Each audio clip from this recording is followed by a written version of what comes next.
Hello friends, வணக்கம். இன்னைக்கு நம்ம இண்டூஸ் தமிழ் கிச்சனில் பார்க்க போகிறது சூப்பரான மொறு ரவா தோசை எப்படி செய்யலான்றது. ஆனியன் ரவா தோசை.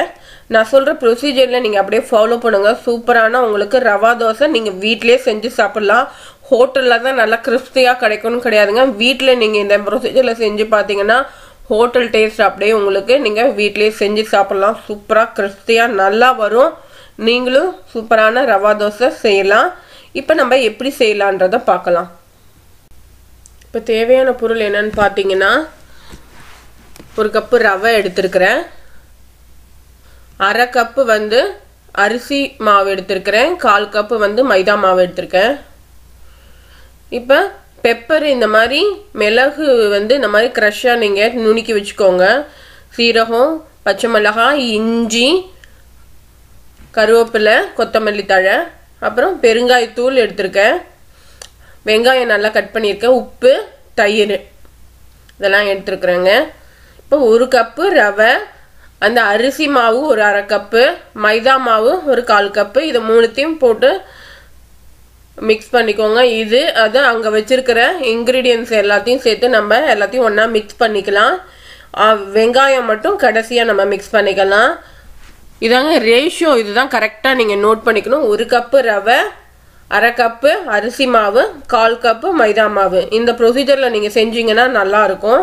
இப்போ வச்சுருக்கிறது எல்லாம் நான் ஆட் பண்ணுறேன். உங்களுக்கு தேவையான அளவுக்கு காரம் எவ்வளோ தேவையோ அதுக்கேற்ற மாதிரி நீங்கள் பச்சை மிளகாவும் மிளகும் நீங்கள் ஆட் பண்ணிக்கலாம். மிளகு இந்த மாதிரி நசுக்கி வச்சுக்கோங்க. ரொம்ப பவுடராக வேணாம், இந்த மாதிரி நசுக்கிக்கோங்க. முழுசாக போட்டால் சில பேருக்கு பிடிக்காது, எடுத்து வச்சுடுவாங்க.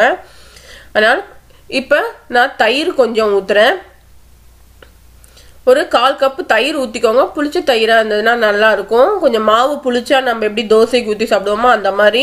இப்போ ரவையும் அந்த மாதிரி உங்களுக்கு தயிர் இருந்ததுன்னா ஊற்றிக்கோங்க. இது கொஞ்சம் நல்லா தண்ணியாக மிக்ஸ் பண்ணிக்கோங்க.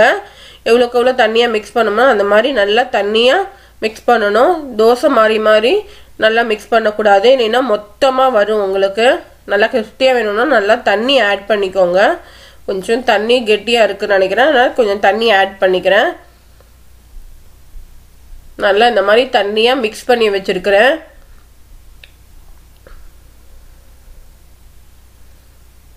இப்போ நான் பெருங்காயத்தூள் ஆட் பண்ணல, பெருங்காயத்தூள் கொஞ்சம் போட்டுக்கிறேன்.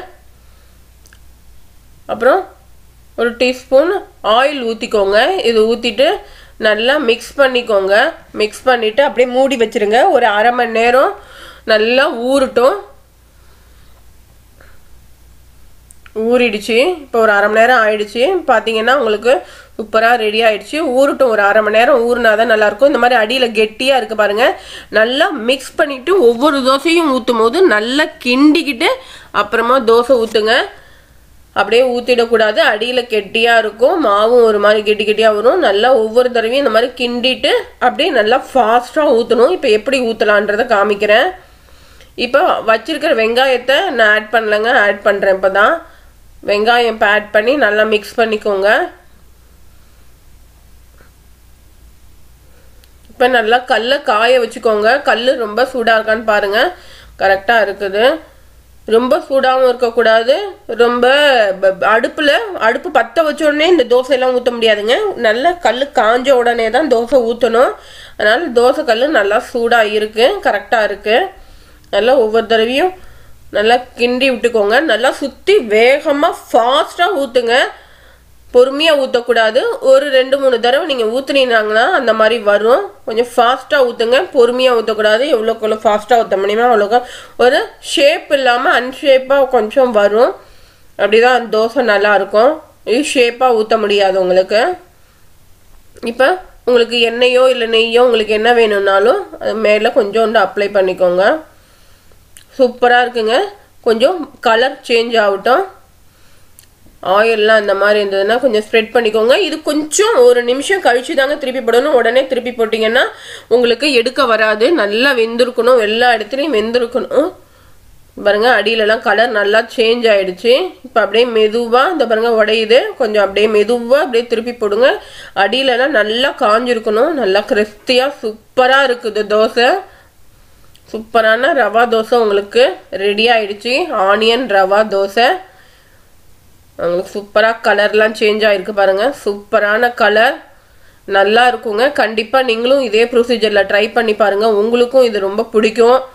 நீங்கள் ஊற்றுற ப்ரொசீஜர் அப்படியே கரெக்டாக ஃபாலோ பண்ணிக்கோங்க. இந்த பாருங்கள், இந்த மாதிரி நல்லா ஃபாஸ்ட்டாக ஊற்றுங்க. ஒவ்வொரு தடவை கிண்டிட்டு ஊற்றுங்க, ஸ்லோவாக ஊற்றக்கூடாது. கிண்டிட்டு ஊற்றுங்க. 2 தோசை ஊற்றி முடிக்க போகிறேன். பசிக்குது, சீக்கிரம் போய் சாப்பிடலாம். நீங்களும் உங்கள் வீட்டில் இந்த மாதிரி ட்ரை பண்ணி பாருங்கள். உங்களுக்கு எப்படி இருக்குதுன்னு எனக்கு சொல்லுங்கள். உங்களுக்கு பிடிச்சிருந்தா உங்கள் ஃப்ரெண்ட்ஸுக்கெல்லாம் ஷேர் பண்ணுங்கள். என்னோட ரெசிபி ஃபேஸ்புக்கிலலாம் அப்லோட் ஆகிக்கிட்டு இருக்கு. நீங்கள் ஃபேஸ்புக்லேயும் நீங்கள் பார்க்கலாம். கிறிஸ்பியாக இருக்குது பாருங்கள். சூப்பரான கலர், கிறிஸ்பியாகவும் இருக்குது. இதுக்கு நீங்கள் தேங்காய் சட்னி இல்லை கார சட்னி ஏதாவது நீங்கள் சாம்பார் அந்த மாதிரி நீங்கள் வச்சு சாப்பிடலாம். ரொம்ப டேஸ்ட்டாக ரொம்ப நல்லாயிருக்கும். இந்த பாருங்கள், கிறிஸ்பியாக இருக்குது, நல்லா இருக்குங்க. Thank you very much. நன்றி, வணக்கம்.